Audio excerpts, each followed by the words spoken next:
नमस्कार साथियों, स्वागत है आप सभी का एक बार फिर से Kumar Gaurav current affair class notes में, जो आपके सभी कॉम्पिटेटिव एग्जाम की दृष्टि से काफ़ी इंपॉर्टेंट होंगे। तो आज हम आपसे बात करेंगे 24 जुलाई 2022 के कुछ top most important current affairs पर, क्वेश्चन पर जो आपकी सभी कॉम्पिटेटिव एग्जाम के लिए बहुत ज़्यादा पावरफुल होने वाले हैं और आपकी परीक्षाओं में पूछे जाने वाले हैं। तो ऐसे ही कुल मिलाकर आज मैं आपके लिए 10 क्वेश्चन लेकर आया हूँ। आज आपसे अंत में एक क्वेश्चन भी पूछूंगा जिसका आंसर आपको कमेंट बॉक्स में देना होगा। तो अगर आज की वीडियो आपको पसंद आए, अच्छी लगे, तो इसे आप अपने दोस्तों के साथ शेयर कर सकते हैं और आप इसे लाइक भी कर सकते हैं। तो आइए शुरुआत करते हैं आज के हमारे पहले क्वेश्चन से, जो काफ़ी इंपॉर्टेंट है आपकी परीक्षा के लिए। तो पहला क्वेश्चन हमारा, प्रतिवर्ष विश्व मस्तिष्क दिवस कब मनाया जाता है?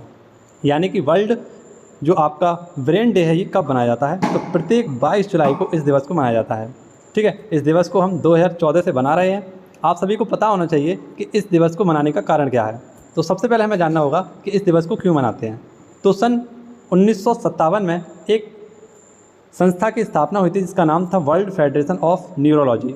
इसीलिए 22 जुलाई 1957 को इसकी स्थापना की गई थी और हम उसी दिवस से 22 जुलाई को विश्व मस्तिष्क दिवस मना रहे हैं। अब आप सभी को पता चल गया कि हमने विश्व मस्तिष्क दिवस क्यों मनाया।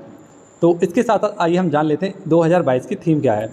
ब्रेन हेल्थ फॉर ऑल, यानी जो हमारा मस्तिष्क है ये सभी का स्वास्थ्य यानी स्वस्थ होना चाहिए, यानी मस्तिष्क का जो हमारा बर्ताव है वो काफ़ी अच्छा होना चाहिए। तो उसके लिए हमें ये थीम याद रखनी होगी, ब्रेन हेल्थ फॉर ऑल। आप सभी को बताया जुलाई माह चल रहा है और जुलाई माह में हाल ही में हमने 1 जुलाई को वर्ल्ड डॉक्टर डे भी मनाया था। ये पॉइंट भी आपको याद रखना है, कब? तो 1 जुलाई को।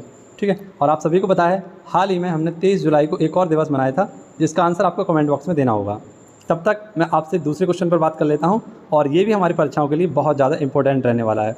तो इसमें भी कुछ आपको इम्पोर्टेंट प्रधानमंत्री और हमारे जो राष्ट्रपति हैं उनकी एक पूरी लिस्ट लेकर आया हूं जिसके बारे में आपको मैं बताने वाला हूं। तो बहुत ही पेशेंस के साथ और बहुत ही ईमानदारी के साथ आपको वीडियो को अंत तक देखना है, क्योंकि आज की वीडियो आप सभी के लिए बहुत ज़्यादा इंपॉर्टेंट है। क्वेश्चन नंबर 2 देखिए, श्रीलंका के नए प्रधानमंत्री। तो हाल ही में श्रीलंका के नए प्रधानमंत्री बनाए गए हैं और वो भी ये 15वें नंबर के हैं। आप सभी को पता है कि श्रीलंका की स्थिति अभी प्रेजेंट टाइम में बहुत ख़राब चल रही है। लगभग 6 महीनों से यहाँ पर आपातकाल की स्थिति बनी हुई है और इसके चलते यहाँ के जो पूर्व प्रधानमंत्री थे रनिल विक्रमसिंघे, इन्होंने अपना क्या दिया, इस्तीफा दिया। तो इसके चलते श्रीलंका के नए प्रधानमंत्री बनाए गए हैं और ये बनाए हैं दिनेश गुणवर्धने। ठीक है, कौन है? दिनेश गुणवर्धने। ये पॉइंट आपका रखना है। आप सभी को बताना चाहिए जो पूर्व हमारे प्रधानमंत्री थे वो कौन थे? रनिल विक्रमसिंघे। लेकिन अब प्रेजेंट टाइम में वो श्रीलंका के राष्ट्रपति बन चुके हैं। ये पॉइंट भी आपको याद रखना है। हमारे जो रनिल विक्रमसिंघे यानी प्रधानमंत्री हैं, जिस श्रीलंका के लगभग 6 बार प्रधानमंत्री रह चुके हैं, लेकिन जनता के विरोध के कारण और IMF से पैसे लेने के कारण इन्होंने अपना इस्तीफा दिया और अब श्रीलंका के नए राष्ट्रपति के रूप में आए हैं रनिल विक्रमसिंघे और नए प्रधानमंत्री हैं दिनेश। ये पॉइंट आपको याद रखने हैं। अब आप सभी को मैंने पता है कुछ नए हाल ही में हमारे जो प्रधानमंत्री बने थे उसकी पूरी एक लिस्ट बताई थी, जिसमें मैंने आपको बताया था कि ऑस्ट्रेलिया के नए प्रधानमंत्री कौन है? तो ये हैं एंथनी अल्बनीज़। कौन थे मित्रों? Anthony Albanese. ऐसे ही आपको मैंने बताया था कि हमारे हाल ही में ब्रिटेन के भी नए जो प्रधानमंत्री की सूची में शामिल हो गए हैं, उनका नाम है ऋषि सुनक और ये भारतीय हैं, भारतीय मूल के हैं ऋषि सुनक। इससे पहले मैं आपको एक और लिस्ट पूरी दिखा देता हूँ जिससे मैं एक बार आपको सारे पॉइंट क्लियर करा दूँ और एक बार उनका बेहतरीन सा रिवीजन लगवा दूँ। तो ये लिस्ट मैंने आपको काफ़ी बार रिवाइज कराई है, तो धीरे धीरे करके आपको याद भी हो रही होगी। जैसे किर्गिस्तान के राष्ट्रपति कौन है प्रेजेंट टाइम में? तो सदर जारापोवा। ऐसे ही पुर्तगाल के राष्ट्रपति कौन है? तो रुवेला डी सोसा। इटली के नए प्रधानमंत्री हाल ही में आपको बताया बनाए गए थे मारियो दाग्री। जॉर्जिया के नए प्रधानमंत्री इराक अली। ठीक, और इसी के साथ आपका रखना है नीदरलैंड के प्रधानमंत्री कौन है? तो नीदरलैंड के प्रधानमंत्री हैं मार्क रुटे। और आप सभी को कमेंट बॉक्स में नीदरलैंड की राजधानी बतानी होगी, क्योंकि हाल ही में MTS का जो परीक्षा हुआ है उसमें इस क्वेश्चन को पूछा गया था। अब वियतनाम के प्रधानमंत्री कौन है? तो फाम मिन्ह चिन्ह। ठीक है, ऐसे ही वियतनाम के राष्ट्रपति कौन है? तो गुआन जुआन फुंग। इक्वाडोर के नए राष्ट्रपति कौन है? गुइलेर्मो लार्सो। क्यूबा के नए राष्ट्रपति कौन है? तो मिगेज डियाज कैनाल। और नेपाल के सभी को मालूम है नेपाल के नए प्रधानमंत्री हैं शेर बहादुर देबुआ। नेपाल की नई राष्ट्रपति हैं विद्या देवी भंडारी। और इजराइल के हाल ही में नए प्रधानमंत्री बनाए गए थे यार लैपिड। कौन मित्रों? यार लैपिड। नेक्स्ट आप सभी को याद रखना है इजराइल के राष्ट्रपति कौन है? तो इशाक हर्जोग। और हैती के प्रधानमंत्री हैं एरियल हेनरी। लेबनान के नए प्रधानमंत्री कौन है? तो ये है नजीब जकाती। आपको पता है लेबनान में ही इसकी राजधानी है बैरूत। बैरूत में आप सभी को पता है एक बम धमाका हुआ था और उस बम धमाके के चलते एक फैक्ट्री में आग लगी थी। तो आपको बताना है कि वो किस डेट को हुई थी। ठीक है, कमेंट बॉक्स में इसका आंसर बताइए। काफ़ी इंपॉर्टेंट क्वेश्चन है और ये भी पूछा गया हाल ही की परीक्षाओं में। आइए बढ़ते हैं अगले क्वेश्चन की ओर। क्वेश्चन नंबर 3 हमारा, T20 एशिया कप 2022 का आयोजन। तो आप सभी को याद रखना होगा कि T20 एशिया कप 2022 का आयोजन श्रीलंका में होने वाला था, लेकिन वहाँ की स्थिति काफ़ी ज़्यादा ख़राब है। आप सभी को पता है, जनता सड़कों पर है, कहीं कहीं संसद में भी घुस चुकी है, राष्ट्रपति भवन में भी घुस चुकी है। तो इसी के चलते आपको इन सभी खिलाड़ियों को सुरक्षा प्रदान करने के लिए एशिया कप 2022 को क्या कर दिया गया, स्थगित कर दिया गया और उसकी डेट को भी कुछ आगे बढ़ाया गया और इसके साथ साथ इसका आयोजन भी स्थगित किया गया। और कहाँ पर किया जाएगा, तो UAE में इसका आयोजन अब होने वाला है। ठीक है, तो आपको ये पॉइंट भी याद रखना है और ये 2022 में ही होगा, नवंबर के शायद कुछ पहले वीक में होगा। आप सभी को ये पॉइंट भी याद रखना है। 2018 में जो हमारा T20 एशिया वर्ल्ड कप हुआ था, ये भी UAE में हुआ था और इसकी विजेता टीम थी अपनी स्वयं भारत की टीम। ठीक है, आप सभी को एक और पॉइंट याद रखना है कि T20 वर्ल्ड कप जो हाल ही में हुआ था, इसकी विजेता टीम कौन थी, तो ऑस्ट्रेलिया। ठीक, ये हमारा क्वेश्चन नंबर 3 आपको याद रखना है। क्वेश्चन नंबर 4 और भी ज़्यादा इंपॉर्टेंट, और देखते हैं क्या है हमारा क्वेश्चन नंबर 4, स्वर सम्राट फेस्टिवल संस्करण। तो हाल ही में एक फेस्टिवल बनाया गया था जिसका नाम है स्वर सम्राट, और ये स्वर सम्राट जो हमारा हाल ही में नया फेस्टिवल बनाया गया है, इसका आयोजन चल रहा है दिल्ली में। कब से कब तक चलेगा, तो 23 जुलाई को इसको स्टार्ट किया गया है और लगभग 1 माह तक ये है हमारा फेस्टिवल चलने वाला है। कहाँ पर चलेगा, तो नई दिल्ली में, और इसका संस्करण है, ये 10वें नंबर का संस्करण है। हमें याद रखना है क्या, किसकी याद में मनाया जाता है ये जो फेस्टिवल है, तो एक बेहतरीन सरोद वादक थे, आप सभी को पता है वाद्य यंत्र है हमारा सरोद, और उसके एक फेमस कलाकार हैं जिनका नाम है उस्ताद अली अकबर। इनकी याद में इसे बनाया गया। आप सभी को पता है, कुछ पॉइंट और याद कर लीजिए इसी के साथ साथ, जैसे पंडित रविशंकर, इनका संबंध किससे है, तो ये फेमस सितार वादक थे। उस्ताद बिस्मिल्लाह खां, ये प्रसिद्ध शहनाई वादक थे। जाकिर हुसैन, ये प्रसिद्ध तबला वादक थे। ठीक है, तो यहाँ से ये 3-4 क्वेश्चन भी आपको याद रखने हैं और इसी के साथ साथ स्वर सम्राट फेस्टिवल को भी याद रखना है। अब अगला जो क्वेश्चन है हमारा, क्वेश्चन नंबर 5, आप सभी के लिए बहुत ज़्यादा इंपॉर्टेंट है।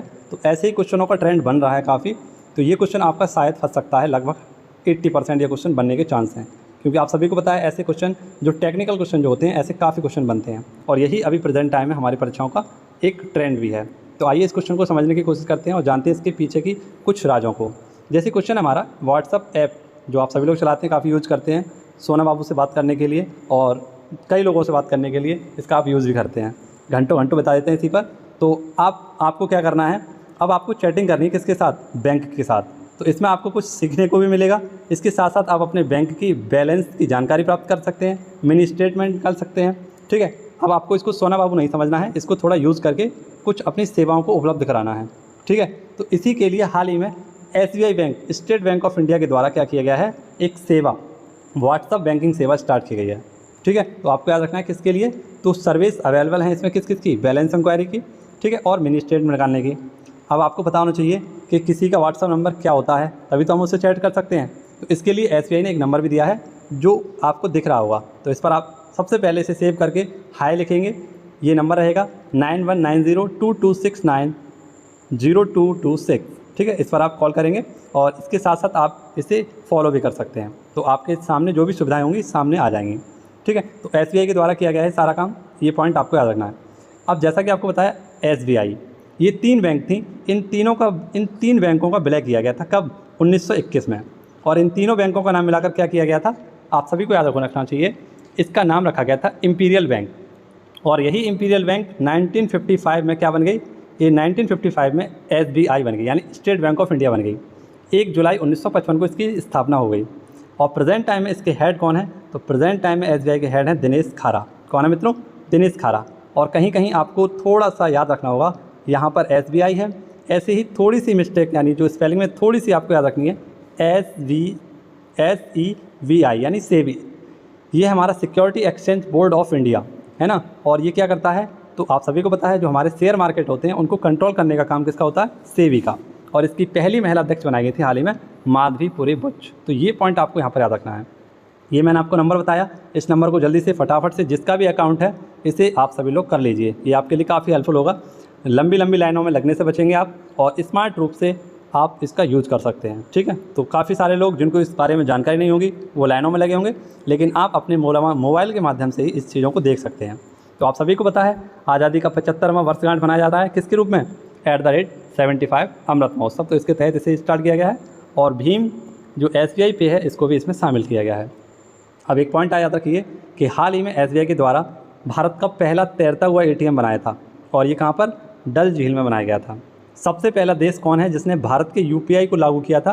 तो ये था हमारा नेपाल। इसके बाद भूटान ने भी किया है और उसके बाद आप सभी को याद रखना है यूएई ने भी इसको लागू किया था। ठीक है, लेकिन पहला अगर पूछेगा तो कौन सा है? अपना पड़ोसी देश नेपाल। नेपाल के मैंने अभी आपको प्रधानमंत्री का नाम बताया था, तो मुझे कमेंट बॉक्स में बताइए कि नेपाल के प्रधानमंत्री का नाम क्या है।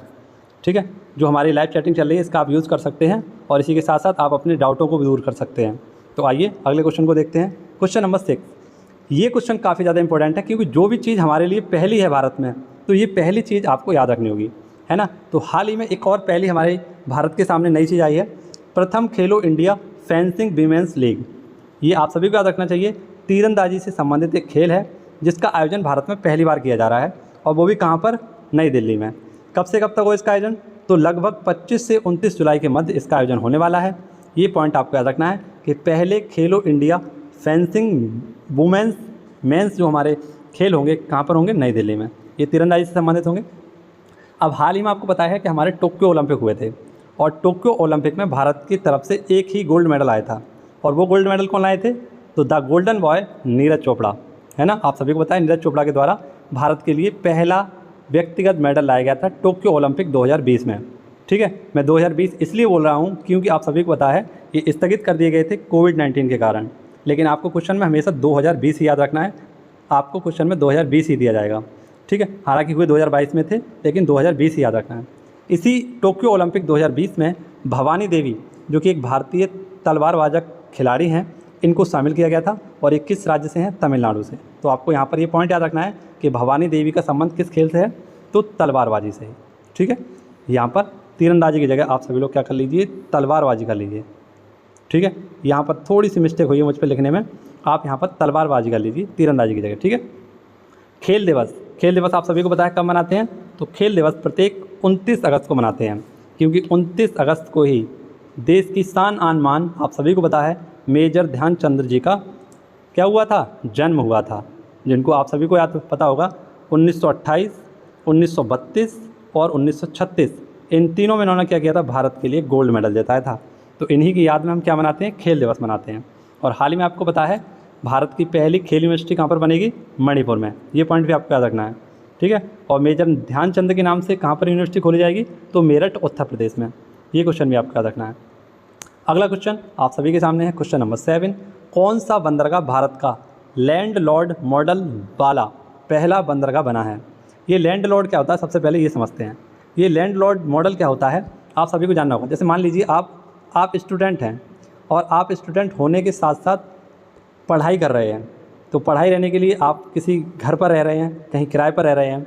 तो ये मान लीजिए जैसे कि आप किसी घर में रह रहे हैं और उस घर का मालिक कोई और है लेकिन उसका रख रखाव आप कर रहे हैं। तो ऐसी स्थिति को जिसमें आप कुछ भी कर सकते हैं, अपना मन से आप उसमें सफाई कर सकते हैं, आप चाहेंगे तो उसमें कपड़े फैला सकते हैं, कॉपी किताबें फैला सकते हैं। यानी ऐसा मकान जो आप किराए पर ले रहे हैं, है ना, लेकिन उसका रख रखाव आप ही कर रहे हैं, उसका मालिक कोई और है। तो ऐसी ज़मीन को क्या कहा जाता है? लैंड लॉर्ड मॉडल कहा जाता है। तो हाल ही में भारत का पहला ऐसा बंदरगाह बना है जो लैंड लॉर्ड मॉडल पर आधारित होगा। यानी इसमें पैसा किसने लगाया है?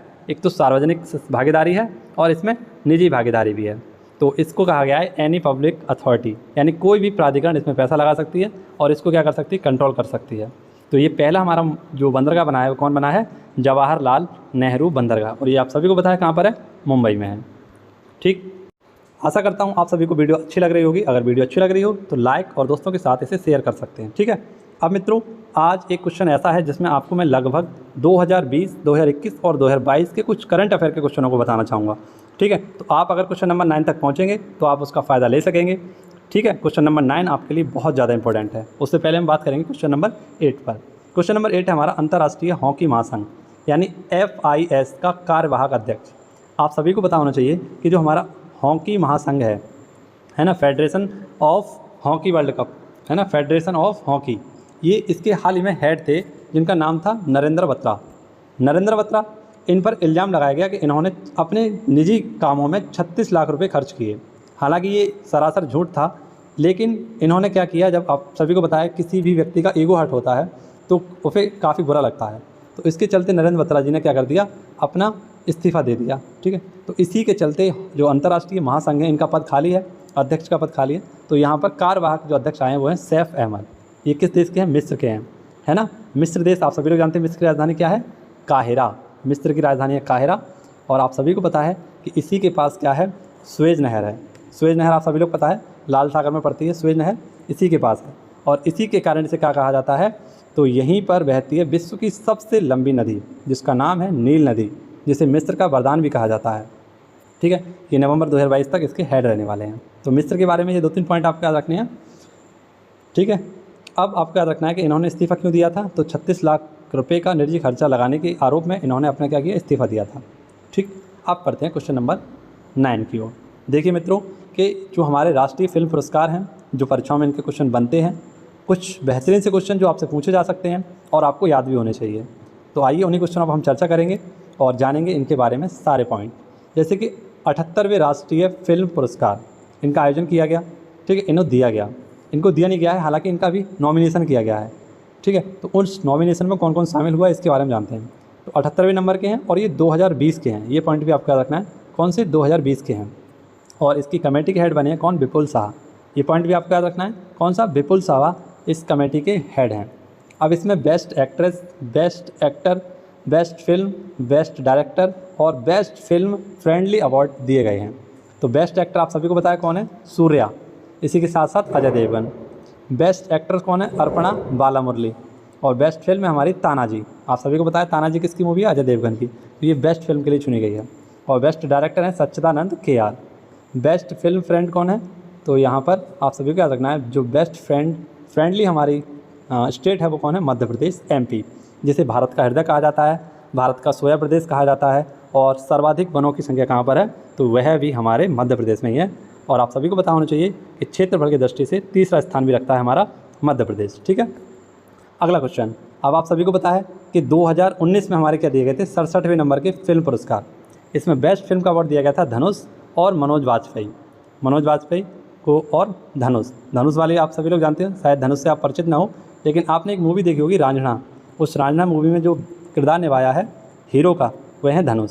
ऐसी बेस्ट एक्ट्रेस आप सभी को बताया कंगना रनौत। और किस मूवी के लिए, तो पंगा मूवी और मणिकर्णिका मूवी के लिए इन्हें बेस्ट एक्ट्रेस का अवार्ड दिया गया था।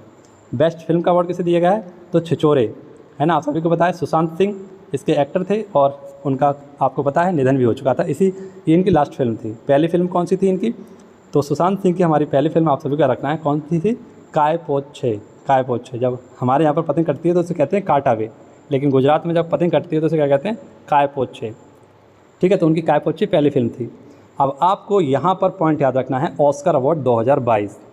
ऑस्कर अवार्ड 2022 में बेस्ट एक्टर का अवार्ड दिया गया था विल स्मिथ को। किसको, विल स्मिथ को। आप सभी को पता है इन्होंने एंकर के चांटा मार दिया था, कब, जब इनकी पत्नी को उस एंकर ने गंजा बोल दिया था। तो उसी के चलते इन्होंने क्या, उसके चांटा मार दिया था काफ़ी तेज। ये पॉइंट भी आपको याद रखना है। अब बेस्ट एक्टर का अवार्ड किसे देना है, जेंसिका चैस्टेन। अब आपको मैं बताना चाहूँगा यहाँ पर 3 क्वेश्चन। प्रेजेंट टाइम में जेंसिका नाम की 3 लेडीज़ हैं जो करंट अफेयर में बनी हुई हैं और परीक्षाओं में काफ़ी ज़्यादा पूछी जा रही हैं। जैसे कि आपको पता है जेंसिका अर्डन नाम की जो लेडीज़ हैं, ये न्यूजीलैंड की प्रधानमंत्री हैं। कौन है मित्रों, न्यूजीलैंड की प्रधानमंत्री। ऐसे ही आपको याद रखना है जेंसिका चैस्टेन, ये बेस्ट एक्टर यानी ऑस्कर अवार्ड दिया गया है जेंसिका चैस्टेन को। एक आपको केवल नाम याद रखना है जेंसिका। ये जो जेंसिका है अमेरिका की पहली अश्वेत महिला हैं जो अंतरिक्ष में जाएंगी। ठीक है, ये पॉइंट याद रहेगा। अब मैंने आपको काफ़ी बार बताया है राजीव नाम के काफ़ी व्यक्ति अभी करंट अफेयर में बने हुए हैं, है ना। ऐसे ही आपको याद रखना है प्रियंका नाम की 3-4 लेडीज़ हैं जो करंट अफेयर में बनी हुई हैं। ऐसे ही आपको याद रखना है मनोज नाम के व्यक्ति हैं जो काफ़ी करंट बने हुए हैं, जैसे मनोज पांडे, मनोज वाजपेयी, है ना। और आपको पता है हाल ही में मनोज सोनी जो UPSC के अध्यक्ष बनाए गए थे, इनका भी नाम मनोज था। तो ऐसे चलते काफ़ी हमारे पॉइंट बने हुए हैं, जिनकी मैंने एक स्पेशल वीडियो भी आपके लिए बनाई है, उसे भी जाकर आप देख लीजिए। इसी के साथ साथ आपको पता है जनवरी से जो हमारे जून माह का करंट अफेयर है, उसकी भी पूरी की पूरी वीडियो मैंने आपके लिए डिस्क्रिप्शन रख दी है, उसमें आपको देखना है जाके। ठीक है, और इसमें बेस्ट फिल्म का याद रखना है आपको क्या, तो बेस्ट फिल्म का अवार्ड दिया गया था कोड़ा फिल्म को, जिसमें आपको पता है कोड़ा फिल्म में एक लड़की है जिसके माँ बाप अंधे हैं, लेकिन इनकी जो बेटी है वो काफ़ी सुंदर है और काफ़ी अच्छा गायक है, काफ़ी अच्छा गाने गाती है। ठीक है, तो आपको याद रखना है एक जो आप कह सकते हैं अंधे परिवार से बिलोंग करती है एक लेडीज़, है ना, एक लड़की, और उसी के ऊपर पूरी पिक्चर दिखाई गई है कोड़ा मूवी। अगला क्वेश्चन मैं आपको दिखाना चाहूँगा। अगला क्वेश्चन है राष्ट्रीय ध्वज दिवस। तो राष्ट्रीय ध्वज दिवस कब मनाते हैं हम, 22 जुलाई को। 22 जुलाई को इसलिए मनाते हैं क्योंकि 22 जुलाई 1947 को भारतीय ध्वज को क्या किया गया था, अपनाया गया था। ठीक है, इसी के साथ साथ आप यहाँ पर कन्फ्यूज रहते होंगे 24 जनवरी 1950 को, तो 24 जनवरी 1950 को दो काम हुए थे। एक तो भारत के राष्ट्रपति का नामकरण किया गया था, इसी के साथ साथ राष्ट्रीय गीत को अपनाया गया था और राष्ट्रीय गान को भी अपनाया गया था। तो वो डेट थी हमारी 24 जनवरी 1950। जबकि राष्ट्रीय ध्वज को कब अपनाया गया था, तो राष्ट्रीय ध्वज को 22 जुलाई 1947 को अपनाया गया था। ये डिज़ाइन किया गया था वो किसके द्वारा, तो पिंगली वेंकैया, इनके द्वारा भारतीय ध्वज को डिज़ाइन किया गया था। जो आधुनिक ध्वज है हमारा, उसको किसने डिज़ाइन किया था, पिंगली वेंकैया ने। ठीक है, अब आप कमेंट बॉक्स में मुझे बताना कि जो हमारा पहली बार राष्ट्रीय गान कब गाया गया था और किस संविधान कांग्रेस के किस अधिवेशन में गाया गया था, ये पॉइंट बताना है। इसी के साथ साथ आपको राष्ट्रीय गीत के बारे में भी बताना होगा। यहाँ पर राष्ट्रीय गान के बारे में बताना है और राष्ट्रीय गीत के बारे में बताना है कि इन दोनों को कांग्रेस के किस अधिवेशन में पहली बार गाया गया था। ठीक है, आशा करता हूँ आप इन दोनों क्वेश्चनों का आंसर ज़रूर देंगे। जो भी वीडियो को अंत तक देखा उसका फ़ायदा होगा काफ़ी ज़्यादा। बहुत सारे क्वेश्चन आपके यहाँ से बनने वाले हैं, तो काफ़ी मेहनत से इस वीडियो को बनाया गया है। आशा करता हूँ आपको ये मेहनत पसंद आई होगी।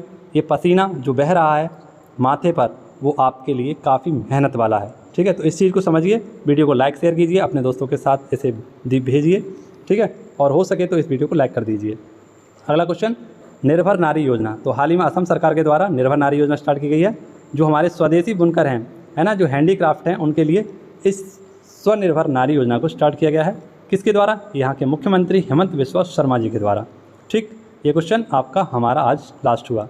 अब आज का सवाल जो आप सभी के लिए रहता है, वीडियो के अंत में इसका आंसर मैं आपसे पूछता हूँ। क्वेश्चन हमारा, किसे international fund for agricultural development का नया अध्यक्ष नियुक्त किया गया है। तो option A, option B, option D में से किसी का आंसर आपको चूज़ करना है। ठीक है, तो आज की वीडियो में बस इतना ही है। मिलेंगे आपसे अगली वीडियो में, तब तक के लिए घर पर रहें, सुरक्षित रहें, मास्क लगा कर रहें। ठीक है, किसान और बच्चों की इज्जत करें। इसी के साथ आपसे मिलना होगा अगली वीडियो में। जय हिंद, जय भारत, वंदे मातरम, भारत माता की जय।